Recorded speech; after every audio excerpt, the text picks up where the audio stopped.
Hello, everybody. Welcome to another edition of the Horns Report on KXAN Plus. I'm your host, Billy Gates, and as you might imagine, there's quite a bit to talk about today. We're going to recap the football team's win over Arkansas, 52-37, last week at DKR, Texas Memorial Stadium. And there's kind of a big game coming up with the football team. It is the Lone Star Showdown against the rival Texas A&M Aggies for the first time in 15 years back here in Austin. Here to chat about it and probably some more stuff is Roger Wallace, KXAN Sports Director. And Roger, let's start with the Arkansas game first. Arch Manning, an historic day for him. I mean, it was. You know, we keep saying it every week, like, oh, this is Arch's best game. This has been his best game. But I mean, it's kind of been that way. Yeah, and this one was kind of off the charts best game when you consider he was in on 6 touchdowns, not only catching one and running for one, but throwing 4. But in some respects, it's also kind of the way he did it against Arkansas. He made a lot of plays in the pocket. He moved around. He opted to kind of let things play out before he tucked it away and hit a bunch of deep shots. That's partially on that Arkansas secondary. Got to give some credit to the offensive line, but got to give a lot of credit to Arch Manning because he just looks so much more comfortable now making plays than he did earlier in the season. Yeah, and it's that adjustment with the offensive line. We've talked about that kind of at length here the past 2-3 weeks, but it just really feels like the game is slowing down for Arch. I know you talked about that with Steve Sarkisian in some post-game comments. And, you know, when the game slows down, like every athlete kind of has that sort of feeling that when they start to really understand what's going on the field in real time, the game starts to, you know, I wouldn't say it gets into slow motion, but I mean, it does start to slow down, you know, mentally. And I really feel like that's what's happening with Arch. Yeah. If you're wondering what that means, watch some of his touchdown passes, right? Because it's what he does in the pocket. There's no panic. Even when he gets flushed, he got spun around and he made the touchdown to DeAndre Moore. Mm-hmm. It's just the kind of feeling you get watching him that he's more comfortable. He doesn't feel like he's in a hurry. A lot of quarterbacks, they talk about they get happy feet in the pocket. You don't see that as much, and he's not running as much. And while he's a capable runner, right, sometimes that's one read, take off, because you don't feel confident enough to kind of look over the field and look for your other targets that maybe the play wasn't drawn up for. So I think that's what it means. Now, you get great pressure, and it's not going to slow down for you because you're in escape mode and things like that. Yeah. So that was part of it on Saturday. We'll see against a much better A&M defense, a much better A&M pass rush on Friday night if this trend stays. But clearly, the last month, he's been playing much better. Yeah, it is kind of a weird thing to think about, weird thing to say that a quarterback's legs can become a crutch at some point, because you rely on, because you're always going to know you have that capability, but at the same time, keep your eyes downfield, do the scramble drill with your wide receivers. They're going to be open. Keep your eyes downfield to throw the ball. So Arch Manning, 18 of 30, 389 yards, 4 touchdown passes. Perhaps the most important part of that, 0 interceptions.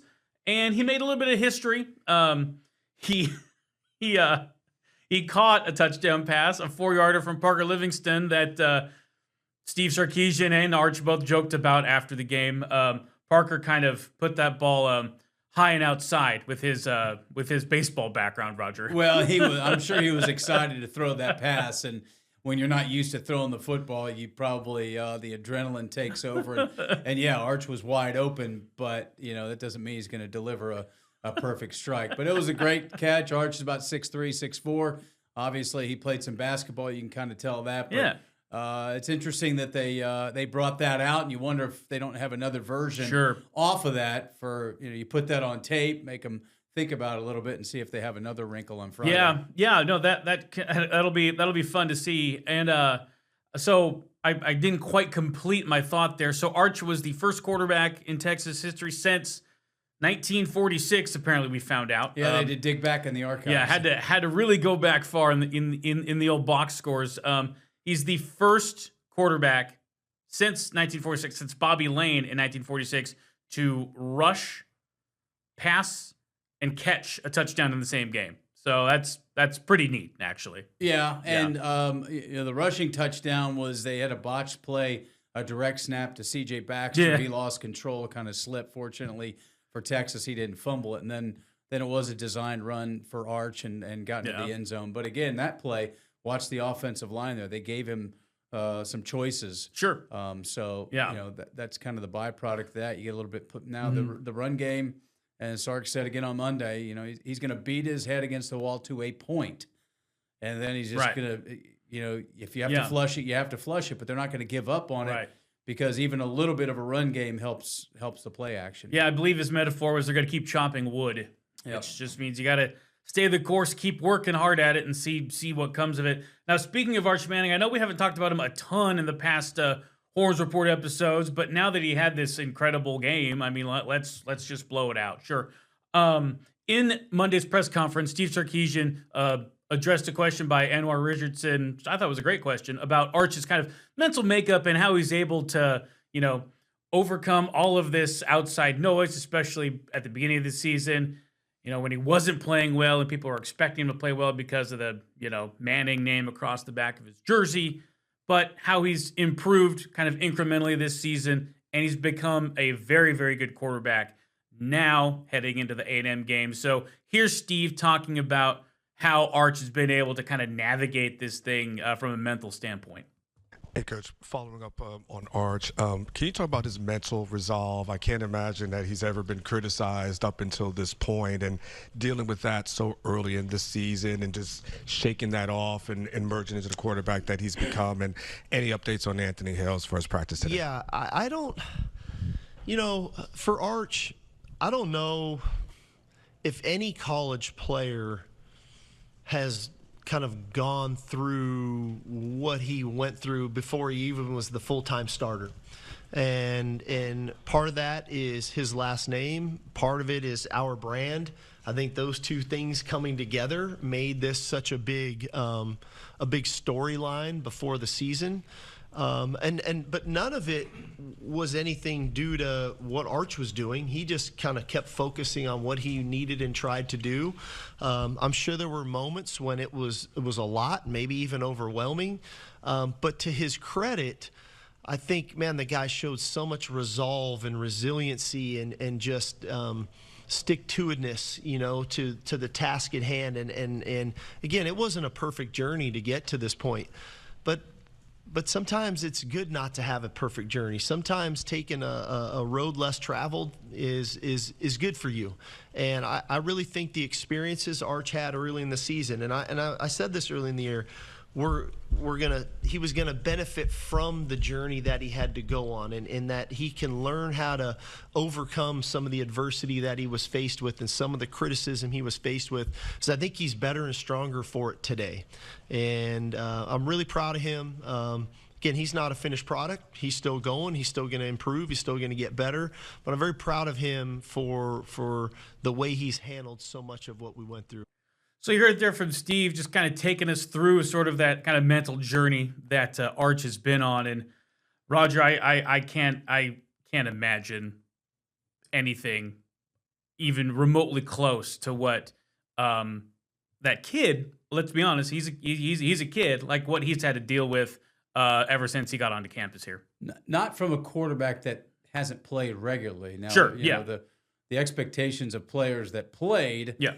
Blow up, but this was to me an outlier in just unrealistic expectations and all the coverage and all the attention for someone that started 2 games, and that's the one that I think kind of baffles everybody closer and not on the outside. I think on the inside, closer to the program, you understand why would you do this and why would you be saying this? Right.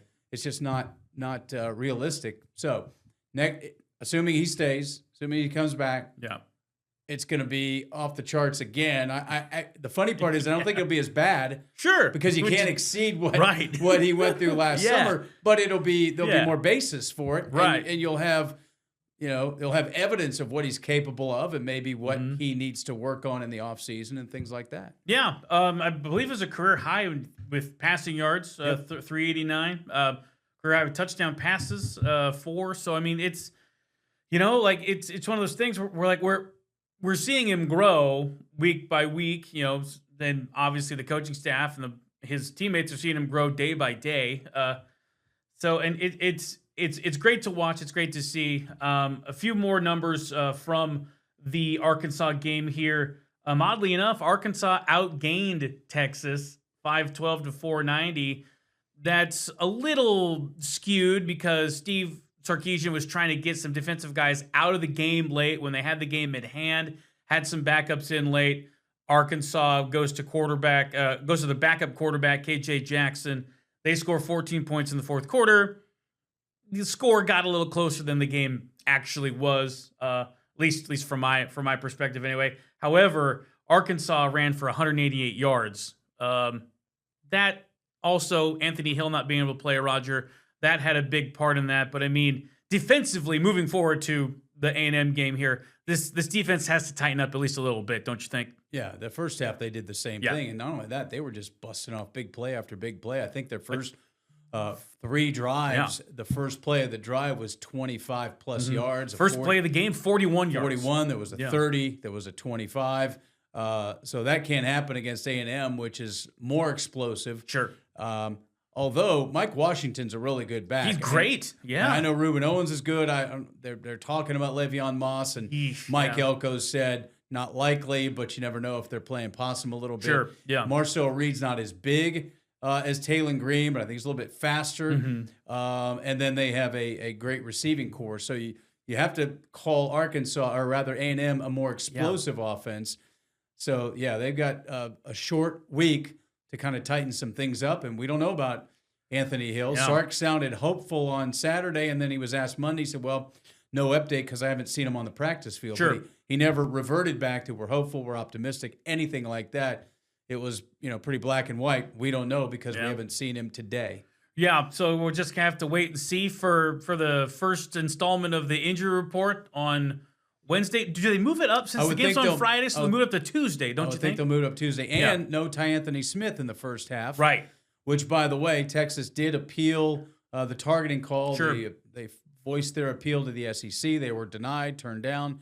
So he's out the first half. So, and if you're down Ty Anthony Smith and Anthony Hill first half, and then you get Smith back, right? It's asking a lot of your defense. It is against that A&M offense. Yeah, and you mentioned Ruben Owens, you mentioned Le'Veon Moss. Hopefully, I mean, I hate injuries, Roger. I hate them, even if it's with the opposing team, because I want to see the best players play. Like that's from my perspective. So whoever A&M is going to put back there behind Marcel Reed is going to be really good. So it's just, to me, it's kind of like 6 one way, half a dozen the other.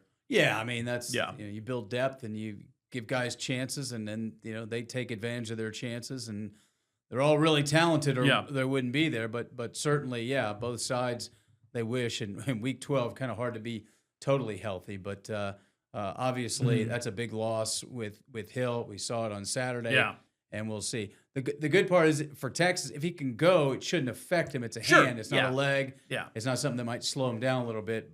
But we'll see. I kind of get the feeling they're gonna put the foam padding on it, wrap it up a little bit, and he's gonna have to watch that, because if you have the club on your hand that we've seen periodically throughout pro football, college football, officials watch that really closely, and they want to make sure you're not using that as quote unquote a weapon. Oh yeah, so I could see a world where he's got that thing wrapped up and he's playing. Yeah, he's got really good hands. He's got not just 2 picks, but both of them are really athletic. And the other question is, it's realistic. It's one you don't want to think about, but business decisions. Sure. Anthony Hill figures to be a high draft pick. Yeah. Does he want to risk it if he doesn't feel A, he's 100%, B, something worse can happen, and C, if he doesn't feel like there's a realistic chance that they're going to play for a national championship? That's only he and his family and his circle know, but that's certainly a factor. Yeah. Yep. All of that is goes into all these decisions. So kind of putting a bow on the Arkansas game, Roger.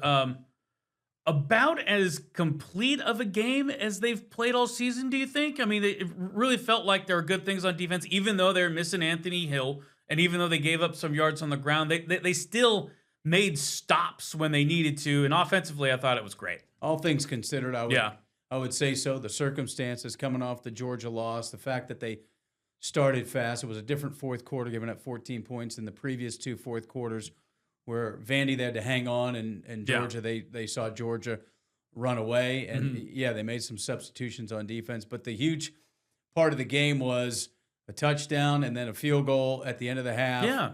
And then you get the ball to start the second half. You get a touchdown. That was the first time they got off a one-score lead. And then they get a stop and kind of built up an insurmountable lead. And and got the defensive score. Colin Simmons having a monster year again, and Lunga Fowl took it to the house. So I would say most complete. You hate seeing that 37 if you're Texas on the other side, but it was a different 37 than maybe some other games like a Vanderbilt game where they ended up giving up 31 after they only allowed 10 in the first three quarters. Right. Yeah. So, 52-37. Y'all saw the game. Good win for the Longhorns. They needed to have it in order to have any sort of shot, glimmer of hope, whatever you want to call it, for the college football playoff. They go up a spot in the AP poll from 17 to 16. We taped this on a Monday. The CFP rankings come out on a Tuesday. They are currently 17 in the CFP rankings. A lot of times these things mirror each other, so maybe they move up a spot, maybe they move up two. Who knows? But a win against the Aggies on Friday would, at least in theory, Roger, make the CFP committee think about putting a 3-loss Texas team into the field, wouldn't you think? Have to. Yeah. 2 losses at number 1 and at number 4, or number 2 rather, Ohio State. Sure. Yeah. And then the problem game was Florida. It was a 1-score game. It was on the road. It was against a team with a talented roster. Obviously, they haven't had a good year, so they're not a good team. That's, you have to say it like that. Sure. But, the old line, should we be penalized for playing the number 2 team in the nation on the road? Well, unfortunately, you have humans in the room. So that 3 next to the loss column might be the difference, along with Oklahoma's 2. And Oklahoma has a better win, I would say. Even if Texas wins against A&M, it would appear Oklahoma's win at Alabama would look like a better win. Yes, Texas beat them head-to-head, and they held Oklahoma without a touchdown. But I just think the 3 losses might be a little bit too much to overcome. Not to mention you need a little more chaos than just that. Yeah. There is that portion of it. They're going to need some help. Teams above them got to lose. They got a Georgia Tech loss last week, but that doesn't really factor into anything. It's going to be a lot of scoreboard watching after Friday night to see how games play out on Saturday and how the regular season sort of pans out, because this is the final weekend of the regular season in college football. So we'll just have to wait and see, and that's part of why this game that we love so much is so much fun. There's this drama at the end of the season to try to figure out. We've gone from 2 teams to 4 teams, now to 12 teams in a playoff setting, and even 12 teams probably isn't enough, but that's where we're at right now, and who knows? That might change soon. That might change. As long as there's a number, there's going to be that team that feels like they deserve to be in. Yep. All right. So we're going to move ahead to the Texas A&M game, the Lone Star Showdown, 6:30 p.m. at DKR. For the first time in 15 years, the 2 rivals are meeting here in Austin. Roger, you've been a part of a bunch of these. It's got to be pretty fun to see it back here. It is, and that was the one before the one. Obviously, the last game was in College Station, the Justin Tucker kick. But certainly, there's been so much on the line in so many of those games. Not so much in 2010, where Texas was really struggling. Didn't make a bowl game that year and led to a lot of changes. But I mean, if you're in this state for any period of time, you usually take sides, but then you usually have someone you're related to, you're close to, that's on the other side. Sure. I always say that's the difference between Texas OU and Texas A&M is typically you don't have as many house divided with the OU rivalry as you do with the A&M rivalry, and they're flying high with this dream season. Yes, they've been handed a nice SEC schedule. When you look at it compared to when it came out, and you're thinking about some teams that they thought would have been better, and again, there's no way to know how its schedule is going to look. Right. But they've taken care of business. They got the win against Notre Dame to kind of put them on the map, if you will. Survived against South Carolina, and between those two games, there really wasn't another game where you're really talking about other than they took care of business. So here's their chance. And I'm sure they want to show, all right. Oh, yeah. Yeah, we hear the criticism of the SEC schedule that we got in front of us now. A perfect situation for them to launch themselves. And they're going to get in the playoffs, win or lose. They might slip to outside of the top four almost certainly, so they lose that bye. But, and they could lose out on a chance to play for the SEC title. Right, and that would just be a big old mess if Texas were to beat the Aggies here in town. That would put the tiebreaker crew at the SEC office, probably give them some overtime to try to figure out. Yeah, I think if Texas wins, though, it doesn't take many. It doesn't. Sure. I think if things go chalk with favorites, I think the Aggies are on the outside looking in when it comes to the SEC championship game. That's crazy. That's crazy to think they've had such a great season so far, and they, with one slip up they could miss. But that's just, there's going to be a lot of kind of, I don't know, a lot of redemption for them. People forget they were in position to get there last year. They were. Yeah, they were. College Station. Texas beat them. Yeah. Texas beat them to secure their spot and keep the Aggies out of Atlanta. Yeah. So there's a lot riding, to say the least, on this Lone Star Showdown. Steve Sarkisian talked about that at the press conference on Monday. He kind of took a trip down memory lane a little bit and said, kind of remembered when he was a kid watching this ball game. A lot of good memories for him, and he's very thankful to be part of this game and part of college football. So here's Steve talking about that and about kind of managing emotions of senior day, because that's what Friday will also bring for the Longhorns. So here's Steve. Sark, along with the opponent and what's on the line, this is unique because of senior night, because these guys run out, greet you, their families there. That's not normal. Is there a part of you that always kind of wonders how guys will flip that switch from all the emotion? I don't wonder it. I have an idea that there probably is a little bit of emotion involved, and there should be. I mean, these guys gave their blood, sweat, and tears to this program, to this university, and they're catalysts for where we're at culturally, and they've been part of some great teams. And so the idea that we get to honor them Saturday night before that ball's kicked off, they deserve that. But at the end of the day, knowing this group, they're going to be focused on this game. They'll take their moment, and they'll have their moment to shine of coming out of the tunnel and having their couple minutes there. But knowing the guys, the Michael Tafts, Ethan Burks, the Jalen Gilbos, they'll be refocused pretty quickly and get ready for the game. All right, you heard Steve there just talk about how those seniors deserve this recognition, which obviously have to agree there. I mean, they've like he said, put their blood, sweat, and tears to this program to get them, to get this program where it is now. I just really like the fact that how Steve just embraces stuff like this, because you've always heard him say, we can't play with we can't be emotional. We can play with emotion, but not be emotional. And this is kind of the one time where being emotional is fine.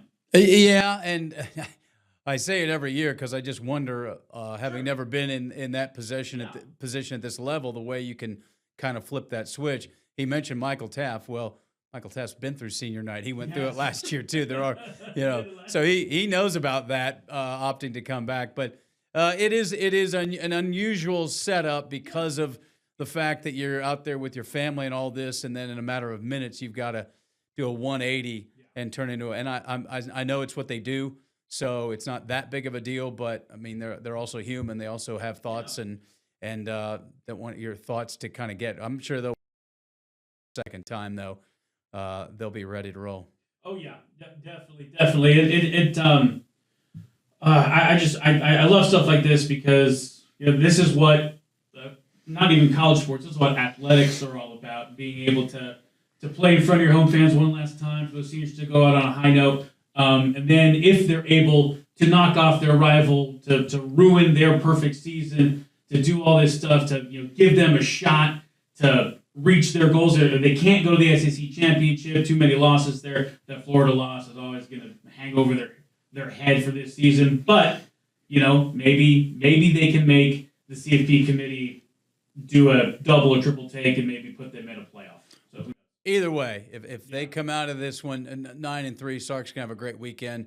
This team's gonna have a great weekend. Maybe you don't get in the 12, but you saw the way that the team reacted. You saw the growth in so many important areas.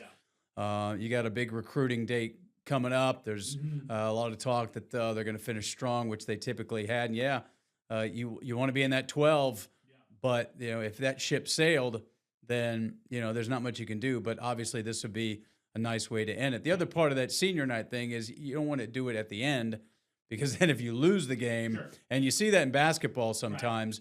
They did that when I went to school at Indiana. They do it after the game, and boy, there's nothing worse than a senior celebration following a loss.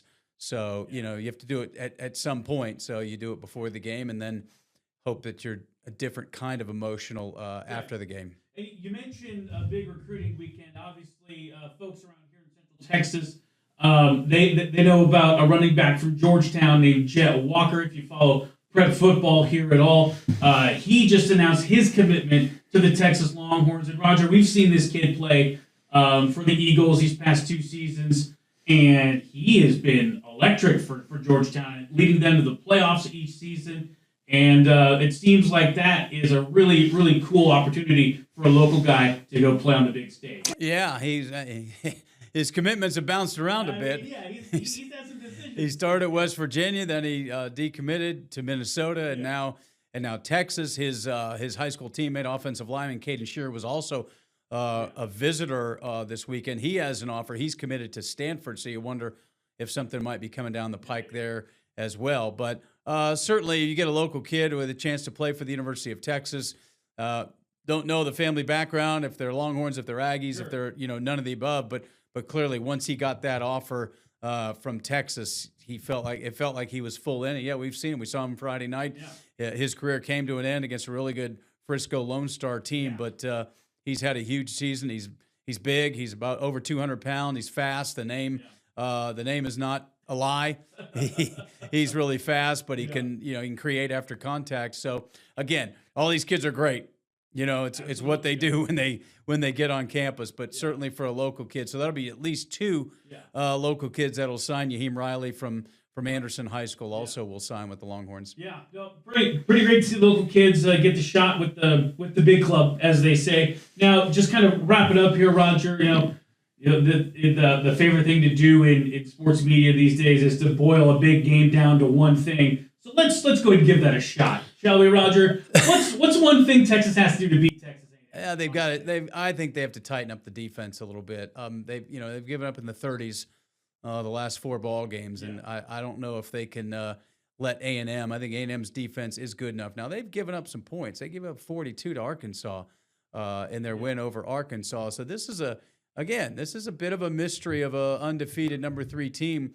When you think about what happened, how in the world did they get down 30-3 in the first half to South Carolina? But they did what they had to do. The Notre Dame game was wild. They gave up a bunch of points there and then made the 4th down play for the touchdown to win it, or probably not even having as much of a discussion. So I think, Missouri, they were banged up when they went to Columbia and won there.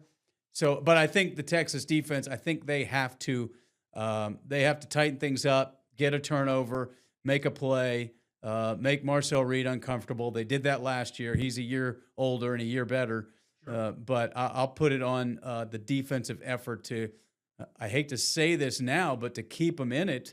Whereas it's been the other way around, where they've kept them in it and the offense had to kind of pull their weight. So we'll see if they can do that on Friday night. Yeah, we'll see if it all comes together, just like a good plan, All right, so 6:30 p.m. Friday. The game's Friday, Black Friday, day after Thanksgiving. DKR, Texas Memorial Stadium, the Lone Star Showdown between the Longhorns and the Aggies.